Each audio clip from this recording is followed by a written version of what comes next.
Good morning बच्चों। कैसे हैं आप लोग सब। हम लोगों ने पिछले क्लास में इलेक्ट्रिक पोटेंशियल एनर्जी इस टॉपिक पर हमने कुछ क्वेश्चन भी देखे थे और कुछ थ्योरी पार्ट भी, कुछ कॉन्सेप्ट भी सीखे थे। ठीक है, तो मतलब कुल मिला के इलेक्ट्रिक पोटेंशियल का डिस्कशन ओवर हो गया। उसमें हमने इक्विपोटेंशियल सरफेस सीखी। ठीक है, उसमें हमने इलेक्ट्रिक पोटेंशियल वर्क कैसे निकालते हैं इलेक्ट्रिक फील्ड में, ये सब हमने सीखा। ठीक है, पोटेंशियल और फील्ड में रिलेशन भी सीखा कि फील्ड वेक्टर क्वांटिटी है और पोटेंशियल स्केलर और दोनों आपस में रिलेटेड है। अगर किसी पॉइंट पर हमें पोटेंशियल का चेंज पता है तो मतलब हम समझ जाएंगे कि वहां इलेक्ट्रिक फील्ड कितना इंटेंस है। मतलब पोटेंशियल का चेंज मतलब वर्क करने की कैपेबिलिटी अगर जो है उसका चेंज हमें पता है कि हम लोग कहां से कहां तक जो वर्क होगा वो कैसे चेंज हो रहा है। इसका मतलब वहां पर फोर्स पता होगा, इसका मतलब वहां पर इलेक्ट्रिक फील्ड पता होगा, जिसको हम लोग इलेक्ट्रिक फील्ड लाइन से इमेजिन करते हैं। क्योंकि नॉर्मली इलेक्ट्रिक फील्ड हम लोग ऐसे कैसे समझ पाएंगे बच्चों, क्योंकि दिखता थोड़ी है चार्ज का इलेक्ट्रिक फील्ड। फोर्स लगाता है, अब उस फोर्स को हमें समझना है तो हम लोग उसको इमेजिन करते हैं लाइन से। ये हमारी इमेजिनेशन है। कोई charge electric field line produce नहीं करता है, वो तो हम लोग समझने के लिए, क्योंकि चार्ज आज तक दिखा नहीं, अब उसको इंटरप्रेट तो करना है, हमें पढ़ना है, हमें समझना है, तो हम लोग अपनी तरफ से ये करते हैं। ठीक है बच्चों, अब हम लोग नेक्स्ट टॉपिक में जंप करने वाले हैं, इलेक्ट्रिक फ्लक्स। ठीक है, नाम थोड़ा सा अलग है, फ्लक्स, तो स्टार्ट करें। ठीक है, इलेक्ट्रिक फ्लक्स।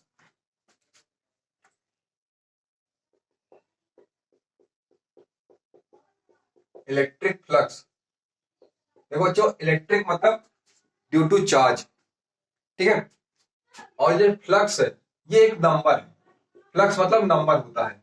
ठीक है, वेलोसिटी फ्लक्स मतलब वेलोसिटी का मैग्नीट्यूड कितना है, ये है। ठीक है, इलेक्ट्रिक इलेक्ट्रिक मतलब ड्यू टू चार्ज,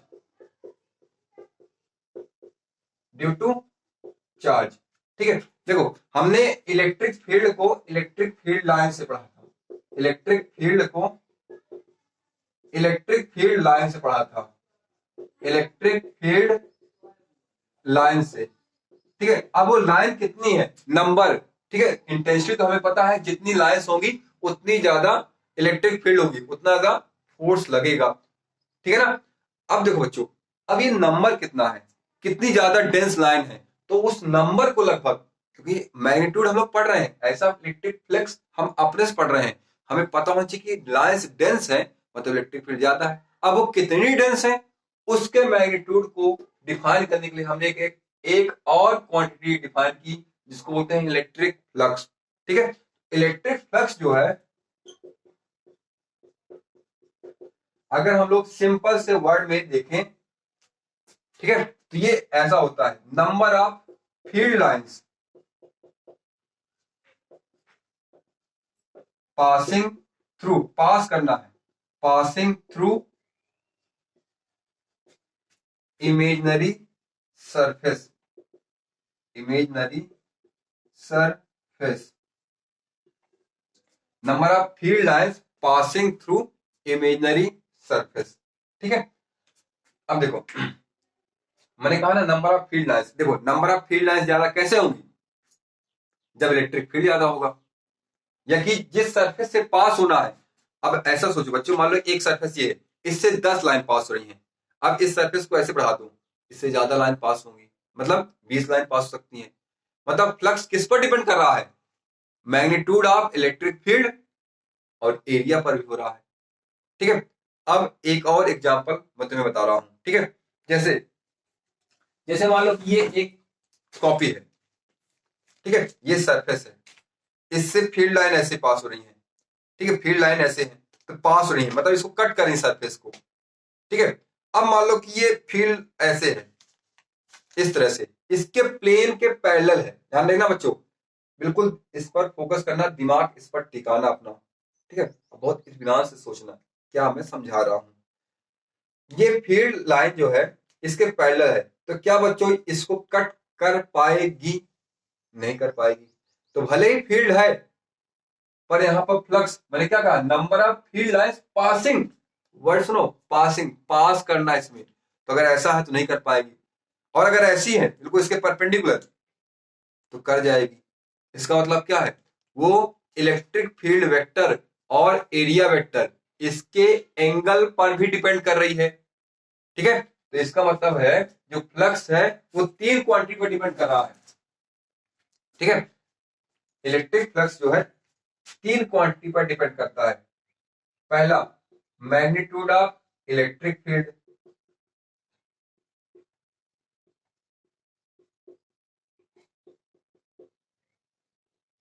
दूसरा, जिस सरफेस को हम लोग समझ रहे हैं, मतलब अगर हमें किसी पॉइंट पर, ठीक है, हमें फील्ड लाइन चाहिए, मतलब फील्ड कैसा है, उस पॉइंट के आसपास हम लोग एक एरिया एरिया इमेजिन करेंगे, तभी तो हमें पता चलेगा उस एरिया से कितनी लाइन जा रही है। जितनी ज्यादा लाइन जा रही है मतलब फ्लक्स होगा, उतना ज्यादा इलेक्ट्रिक फील्ड होगा, उतना ज्यादा फोर्स लगेगा। हमें फोर्स को इमेजिन करना बच्चों, और तुम्हें भी फिजिक्स को इमेजिन करना है, ऐसे फिजिक्स समझी जाती है।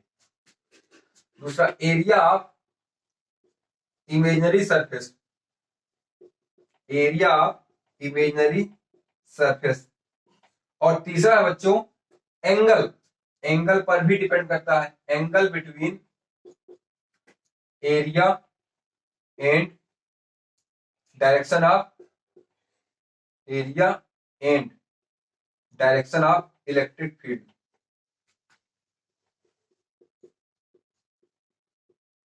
तीन चीजों पर ये करती है। ठीक, तो अगर मैं तुम्हें इसको बोर्ड में दिखाऊं, तो मान लो ये कोई सरफेस है, ठीक है, इमेजिनरी सरफेस, ये एरिया है और लाइन ऐसे जा रही है।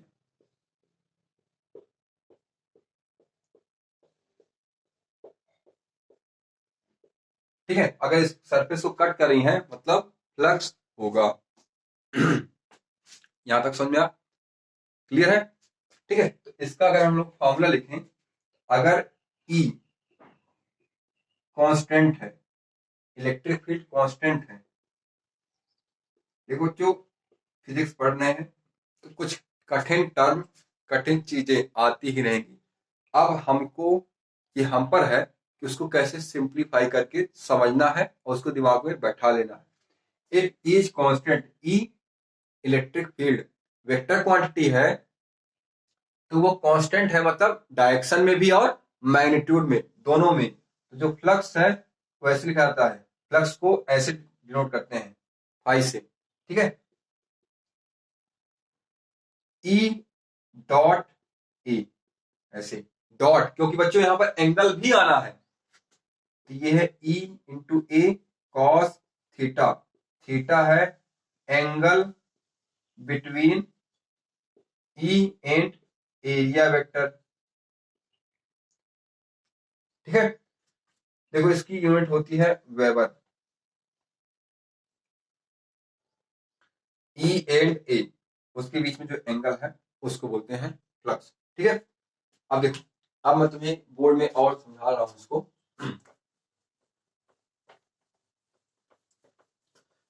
कि हम लोग एंगल वगैरह कैसे लेते हैं। ठीक है,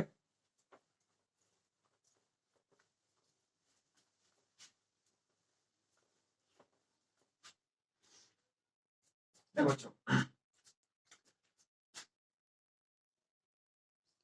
ये मान लो तुम्हारी सरफेस है, ठीक है, तो इसका एरिया जो है, सरफेस का एरिया, जैसे मान लो कि ये मेरा हाथ है, देख रहे हो ना, इसका एरिया जो है ऐसे लेते हैं आउटवर्ड नॉर्मल, इस सरफेस के परपेंडिकुलर डायरेक्शन में एरिया वेक्टर होता है, क्योंकि एरिया भी एक वेक्टर क्वांटिटी है। ठीक है, ऐसे होता है।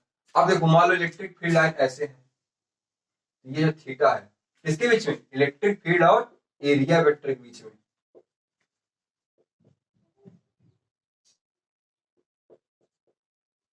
ठीक है, सॉरी, ये इलेक्ट्रिक फील्ड, ठीक है, और ये एरिया वेक्टर है ई। तो जो फ्लक्स आएगा वो ऐसे आएगा बच्चों, ई इंटू ए कॉस थीटा। ठीक है, अगर थीटा 0 है तो फ्लक्स जो है ई इंटू ए मैक्सिमम आएगा बच्चों। ठीक है, मतलब अगर ऐसे है ये ए है और ये ई है ऐसे, तो पूरी की पूरी लाइंस पास होंगी। देखो बच्चों, अगर मान लो ऐसे है तो कुछ लाइन पास होगी क्योंकि उसका कंपोनेंट आएगा। अगर हम लोग इलेक्ट्रिक फील्ड कंपोनेंट करें, एक ये जो प्लेन के पैरेलल है और एक ये जो प्लेन के परपेंडिकुलर है, तो जो प्लेन का पैरेलल वाला है ये कट नहीं करेगी, पास नहीं होगी, और ये वाली पास होगी। ठीक है, इसीलिए एंगल आता है मैक्सिमम। अगर थीटा 90 डिग्री है तो बच्चों ये हो जाएगा 0, भले ही ई हो चाहे ए हो। तो ऐसे थ्योरी में तुम्हें क्वेश्चन पूछ सकता है कि इलेक्ट्रिक फील्ड भी है और किसी इमेजिनरी एरिया से क्या फ्लक्स 0 हो सकता है? बिल्कुल हो सकता है, जब ये एंगल 90 डिग्री हो। ठीक है, एरिया वेक्टर की जो डायरेक्शन है वो आउटवर्ड नॉर्मल होती है।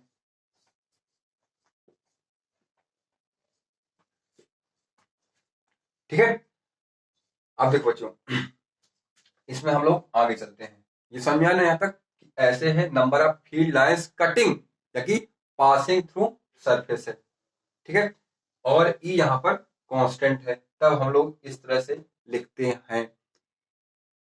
क्लियर है? आगे चले। अब देखो बच्चों,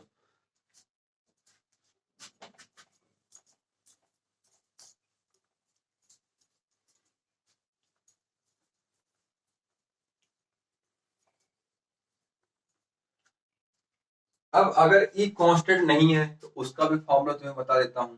पर उसमें जो देखो बच्चों, जब भी यहाँ फिजिक्स में कुछ चीजें बदलती हैं, कांस्टेंट नहीं होती हैं, तो दो चीज तो आती ही आती हैं। इस चीज को तुम्हें मन में, दिल में टिका लो, दिमाग में भी, कि इंटीग्रेशन और डिफरेंशिएशन, इनसे आपका पीछा नहीं छूट सकता है। छोटा क्वेश्चन ये हो भले, पर ये आता ही आता है। अगर ई कांस्टेंट नहीं हो तो हम लोग ये फॉर्मूला नहीं यूज कर सकते हैं। ठीक है, ये मैं लिख देता हूं। If E is not constant, हो सकता है वो चेंज हो रहा हो, घूम रहा हो, एंगल चेंज हो रहा हो, इसमें तीनों चीज चेंज हो सकती है ना। ई भी चेंज हो सकता है, ए भी, और एंगल भी। If E is not constant, तो कम से कम तुम्हें ये तो पता हो। ठीक है, अभी मैं इस पर क्वेश्चन नहीं कराऊंगा इस वाले पर, क्योंकि अभी मैंने डिफरेंशिएशन इंटीग्रेशन जो है तुमको अच्छे से डिटेल में नहीं बताया है। क्योंकि तुम 11th में अगर तुमने बेसिक मैथ्स पढ़ी होगी तो तुम इस तरह क्वेश्चन को डील करोगे। पर मैं तुम्हें टाइम देता हूँ, थोड़ा सा इंटीग्रेशन डिफरेंशिएशन के क्वेश्चन करो, रिलेट करो। सब बच्चे नहीं, जरूरी नहीं कि नीट वाले बच्चे जो है इससे डरते रहें। ठीक है, अगर उनको ये चीजें कठिन लगती हैं तो वो लोग स्किप कर सकते हैं, वो इस तरह के पार्ट कर सकते हैं, उनके में ज्यादातर क्वेश्चन यही आएंगे। पर बच्चों, मैं तुमसे झूठ नहीं बोलना चाहता हूँ, मेंस में इस तरह क्वेश्चन आ जाते हैं और एडवांस में तो बिल्कुल आ जाएंगे। तो हम लोग इस तरह अगर चीजें स्किप करेंगे, इंटीग्रेशन डिफरेंशिएशन, सोचेंगे अरे ये हम लोग क्यों पढ़ते हैं, ये समझ नहीं आ रहा, तो चीजें थोड़ा सा वो हो जाएंगी। अगर तुम्हें अच्छा करना है तो, अगर नॉर्मल बच्चों जैसा है तो इससे भी काम चल जाएगा, इससे क्वेश्चन आ जाएंगे, कर लो। ठीक है, मान लो नीट का बच्चा ही है, इसका भी एक छोटा सा क्वेश्चन ही आ गया, पर कॉन्सेप्ट तो यही है ना, वो ये नहीं पढ़ेगा तो वो पीछे तो हो जाएगा ना थोड़ा। इसलिए मैं इसको पढ़ा रहा हूँ, इसको डिटेल में अभी नहीं करवाऊंगा, ताकि तुम लोग पहले से इंटीग्रेशन डिफरेंशिएशन थोड़ा सा करो, क्योंकि इसमें इंटीग्रेशन का कॉन्सेप्ट आएगा। फिर उसके बाद जो है तुम मुझसे कहो कि सर अब हमसे होने लगा, अब आप इसमें करवा भी सकते हैं, तो मैं करवा दूंगा। ठीक है, ऐसे होता है बच्चों। ई डॉट डी ए, हमेशा पहले छोटे से चीज में ले जाते हैं इसको। ठीक है, और इसको इंटीग्रेट कर देते हैं ऐसे। ठीक है, ये सरफेस में है ऐसे। ठीक है, जैसे मान लो मैं इस तरह से बता रहा हूं, इलेक्ट्रिक फील्ड चेंज हो रहा है, तो तुम पहले जो है एक छोटा सा ये डीए वेक्टर पकड़ो।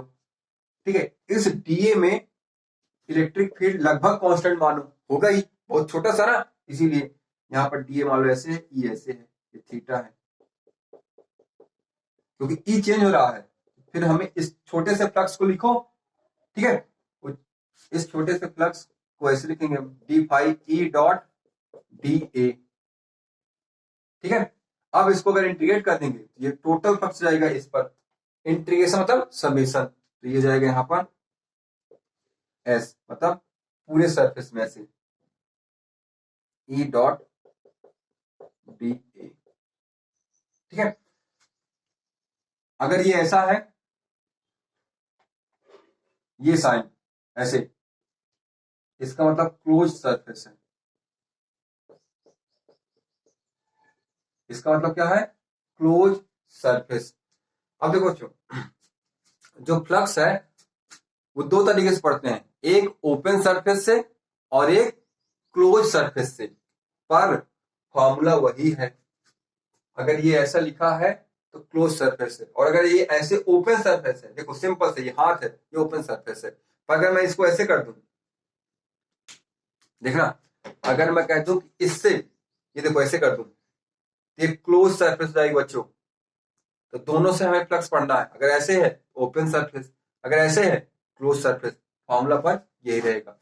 पर ये इसलिए बता दिया कि अगर ये ऐसा लिखा है तो क्लोज सरफेस, ठीक है। अगर ओपन सरफेस है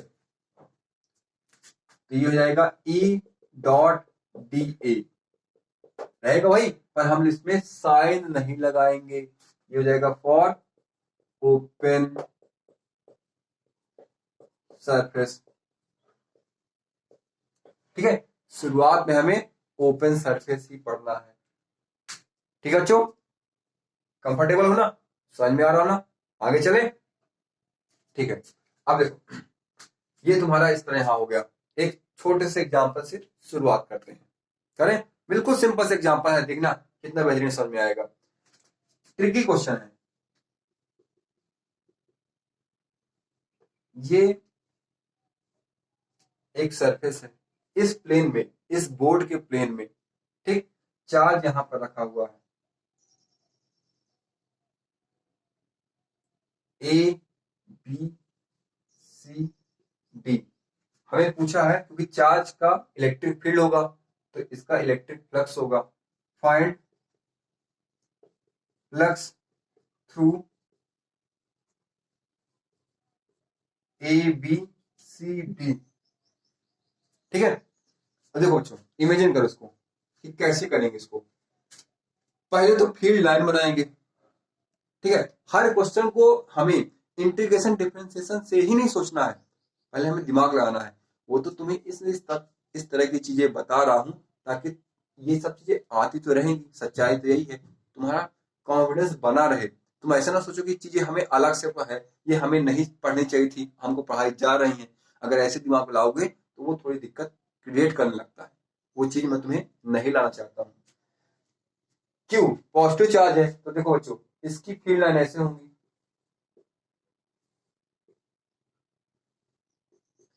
बताओ। चार्ज की फील्ड लाइन प्लस चार्ज की उससे दूर जाती हैं, और देखो बच्चों इसी के प्लेन में होंगी। कितनी भी फील्ड लाइन क्यों ना हो, सुनना अच्छे से बच्चों, कितनी ही फील्ड लाइन क्यों ना हो, क्या एक भी इनमें से फील्ड लाइन ऐसी है जो इस सरफेस को कट करे, मतलब ऐसे जाए? देखा मेरी उंगली, नहीं, क्योंकि ये सब इसके प्लेन में है। तो देखो ये कितना बेहतरीन क्वेश्चन हुआ। इसका फ्लक्स हम लोग आराम से कह सकते हैं जीरो है, कोई कैलकुलेशन नहीं करनी पड़ी, सिर्फ कॉन्सेप्ट से कह सकते हैं हम लोग कि इसका फ्लक्स जीरो है। इसीलिए कॉन्सेप्ट वाले कुछ करो। एच सी वर्मा में जो है शुरुआत के क्वेश्चन होते हैं वो कॉन्सेप्चुअल होते हैं, उनको किया करो, उसमें ऐसे ही क्वेश्चन होते हैं। ठीक, देखो इस तरह से पहला क्वेश्चन कितना सिंपल था। ठीक है, अब तुम्हें कैलकुलेशन का भी बता देता हूं। ठीक,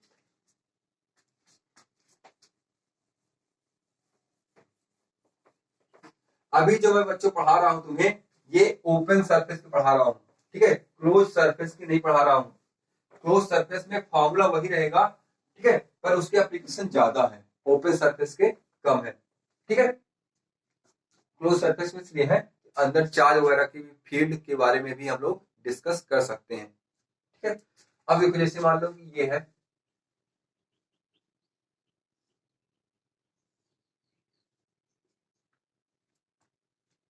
ठीक है, ये तुम्हारा एक्स है, ये तुम्हारा वाई है, ऐसे एक्स वाई जेड ऐसे होगा।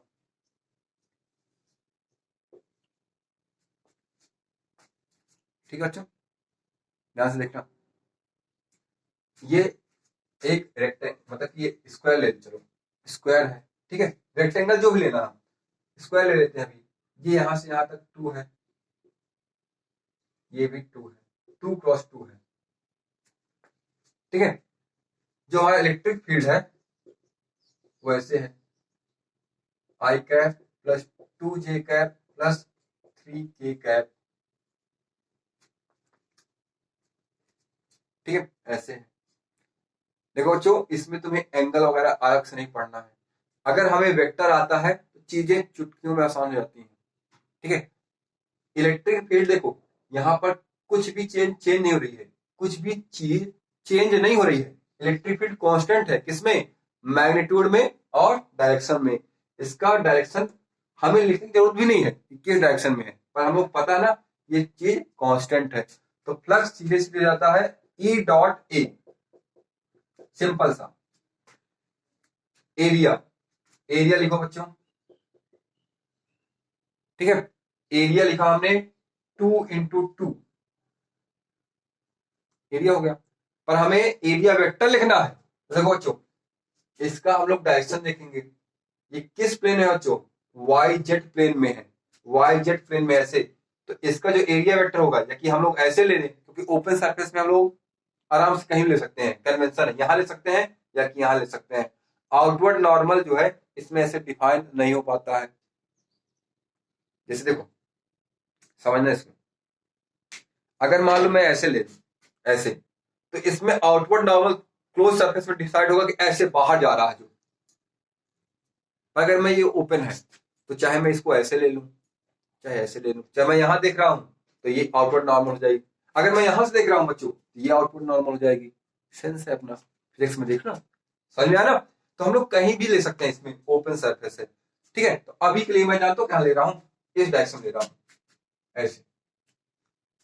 ठीक है, तो देखो 2 × 2, ये वाईजेड प्लेन में है, इसका नॉर्मल आई कैप में आएगा, तो तुम्हें प्लस आई कैप ऐसे लिख देना है। ये एरिया वेक्टर हो गया।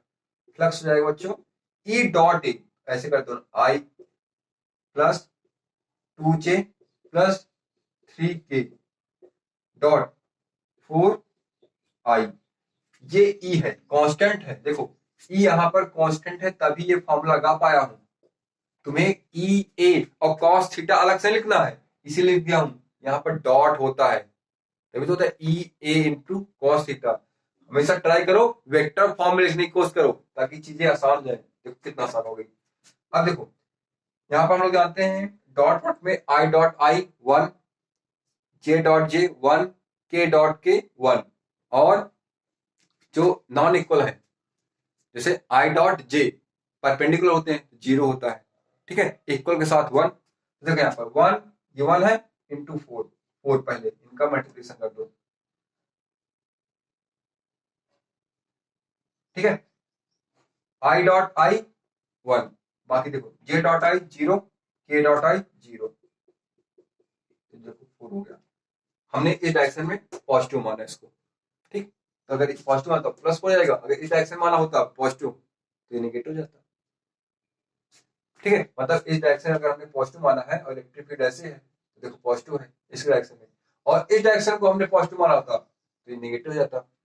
ठीक है, समझ में ना। हमें मतलब किससे? इसके मैग्नीट्यूड से। फ्लक्स +4 आए चाहे -4 आए, मैग्नीट्यूड देखो 4, माइनस प्लस का मतलब है कि इलेक्ट्रिक फील्ड की डायरेक्शन और एरिया वेक्टर की डायरेक्शन हमने जो है अपने हिसाब से देखी है। अगर इलेक्ट्रिक फील्ड और एरिया वेक्टर एक ही तरफ होंगे तो थीटा जो है 0 से 90 के बीच होगा तो पॉजिटिव हो जाएगा, और नहीं तो निगेटिव हो जाएगा। कट तो करेंगे लाइन, मैग्नीट्यूड देखो। चले आगे, ये है तुम्हारा ओपन सरफेस से। अब इंपॉर्टेंट कॉन्सेप्ट है क्लोज सरफेस से। ठीक है,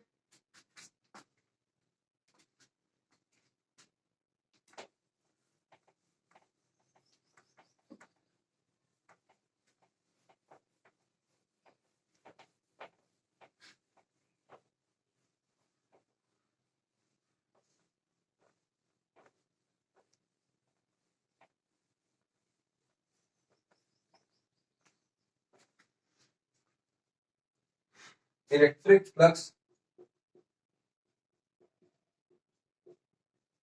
थ्रू क्लोज सरफेस।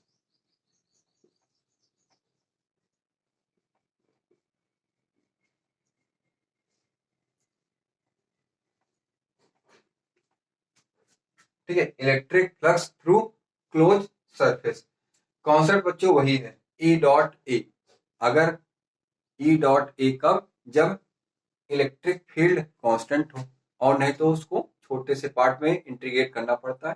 ठीक है, ऐड कर दो, इंटीग्रेशन एक एडिशन ही है, तो पूरा आ जाता है। ठीक, अब देखो इसमें इलेक्ट्रिक फ्लक्स है वही चीज, क्लोज सरफेस में कुछ थ्योरम बनती है, थ्योरम्स बनती है, जिनके हेल्प से सर ने बताया होगा कि अभी तो इलेक्ट्रिक फील्ड में ऐसे पढ़ा दे रहा हूं, बाद में एक वर्ड यूज किया होगा गॉस लॉ, जब पढ़ेंगे तब मैं इसके डेरिवेशन को और डिटेल में बताऊंगा।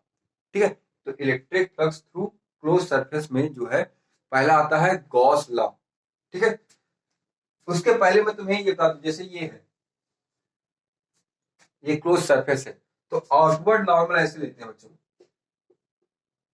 ये आउटवर्ड नॉर्मल है, और हमें यहाँ आउटवर्ड नॉर्मल ही लेना है। ठीक है, ध्यान रखना, कन्वेंशन बच्चों, ऐसा कोई वो नहीं है, कन्वेंशन है, इसलिए हम लोग इसको फॉलो कर रहे हैं।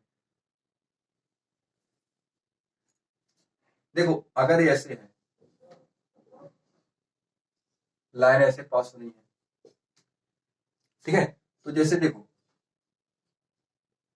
इस सरफेस में देखें तो ये जो पार्ट है इसमें लाइन बाहर निकल रही है, तो इसका फ्लक्स पॉजिटिव लेंगे। क्या लेंगे बच्चों?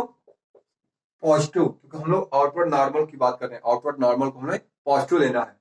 वहां पर ओपन सरफेस में हम लोग फ्री थे, किसी भी डायरेक्शन में ले, पर यहाँ पर कन्वेंशन है कि आउटवर्ड नॉर्मल को पॉजिटिव लेना है, मतलब ये कहेंगे फ्लक्स पॉजिटिव है। और अगर हम लोग यहाँ पर देखें बच्चों, यहाँ पर लाइन इंटर कर रही है, यहाँ पर लाइन एग्जिट कर रही है, तो इसका फ्लक्स हमें कन्वेंशन पहले बता देता हूं, इसीलिए निगेटिव लेना है। लाइन्स आर इंटरिंग, कहां इंटर करी है? क्लोज सरफेस में। ठीक है, और देखो ये कट कर रही ना, ये पास हो रही है, तो कॉन्सेप्ट वही है कि पासिंग थ्रू सरफेस होना चाहिए। वो अलग बात है, पहली बार हमने ओपन सरफेस पढ़ी, अब क्लोज पढ़ रहे हैं। लाइन्स आर इंटरिंग, इंटर हो रही है, और यहां पर लाइन्स आर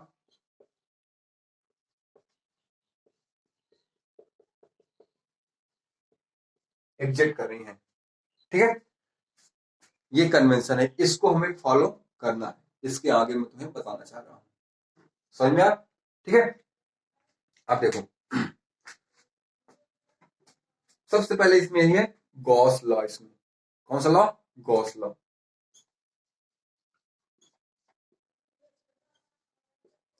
गॉस नाम के साइंटिस्ट ने क्लोज सरफेस के लिए, देखो बच्चों इस वर्ड को मैंने यहां यूज नहीं किया था ओपन सरफेस जब पढ़ा रहा था, क्योंकि ये क्लोज सरफेस के लिए है।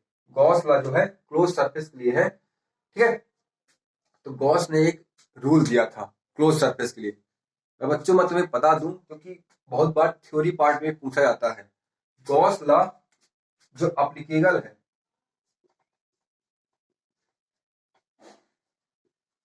जब फोर्स ऐसे हो 1/r² हो, ठीक है, स्क्वायर रूट स्क्वायर के आर जो डिस्टेंस है, फोर्स का फॉर्मूला ऐसा हो जो आर डिस्टेंस है, डिस्टेंस के स्क्वायर के इनवर्सली प्रोपोर्शनल हो फोर्स, तब जो है गॉस लॉ एप्लीकेबल होता है।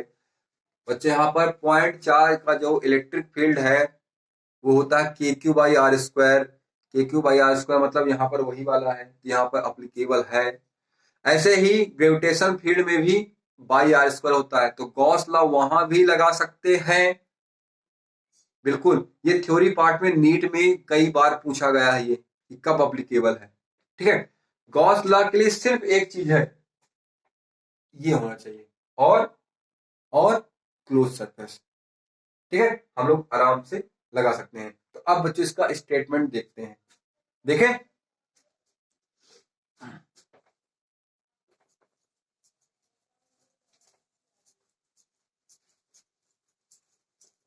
बच्चों धीरे धीरे इसको, ये चीजें जो है फ्लक्स वगैरह इलेक्ट्रिक फील्ड, तुम लोग मुझे टाइम दो, बिल्कुल मैं तुम्हें भरोसा दिलाता हूँ धीरे धीरे चीजें बिल्कुल नॉर्मल जाएंगी। आप लोग मुझसे डाउट पूछो, पोस्ट करो, असाइनमेंट जो है अब मैं तुम्हें असाइनमेंट भी दिया करूंगा। ठीक है, उसके थ्रू चीजें और क्लियर होती जाएंगी धीरे धीरे। तो स्टेटमेंट है बच्चों, मैं पहले यहां पर सरफेस बना लेता हूं, ठीक है। ध्यान रखना, मेरे स्टेटमेंट को सुनना अच्छे से। चार्ज Q1 Q2 Q3 यहाँ प्रेजेंट है, ठीक है। चार्ज Q4 Q5 Q6 बाहर प्रेजेंट है, ठीक है। तो स्टेटमेंट ये कहता है इसका, net outward flux, net outward तुम्हें बता था फ्लक्स पॉजिटिव, ऐसे जब बाहर जाता है फील्ड लाइंस तो पॉजिटिव, जब एंटर होता है तो नेगेटिव। तो हमें वो देखना है नेट आउटवर्ड, सरफेस के बाहर कितना जा रहा है, net outward, net outward flux, ठीक है। Coming out of surface, coming out of surface is 1/epsilon times total charge, total charge inside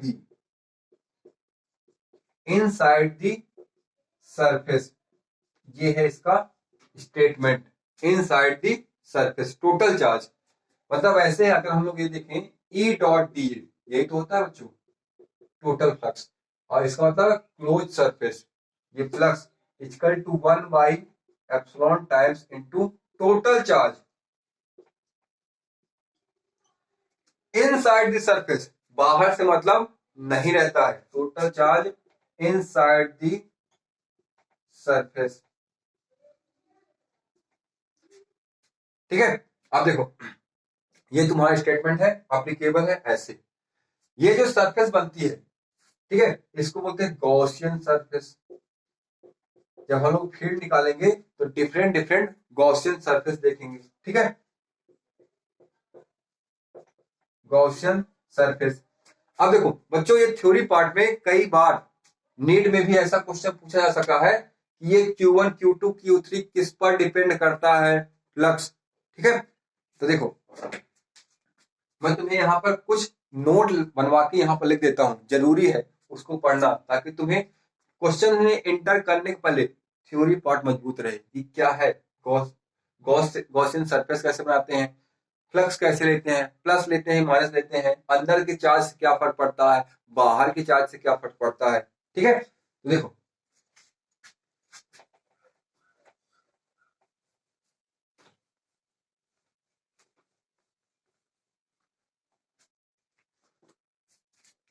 note note बना के लिखवा देता हूं, ठीक है।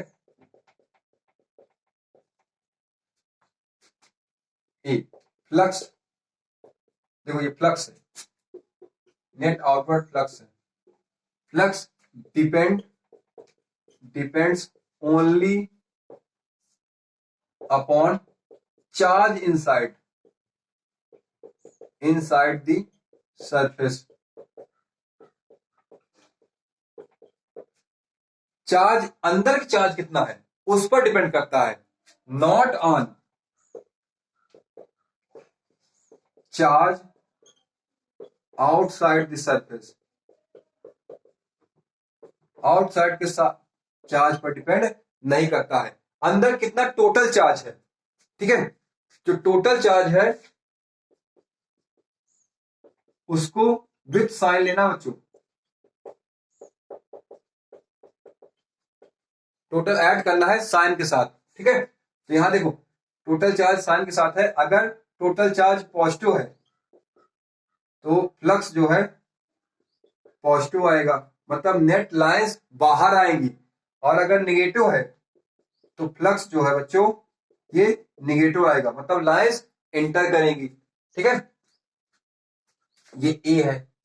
बी है electric field, electric field will depend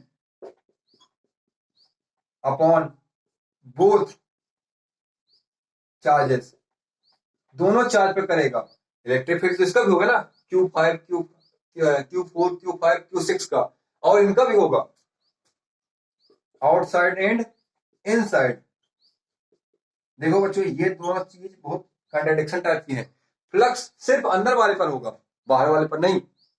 flux सिर्फ अंदर वाले पर होगा, बाहर वाले पर नहीं।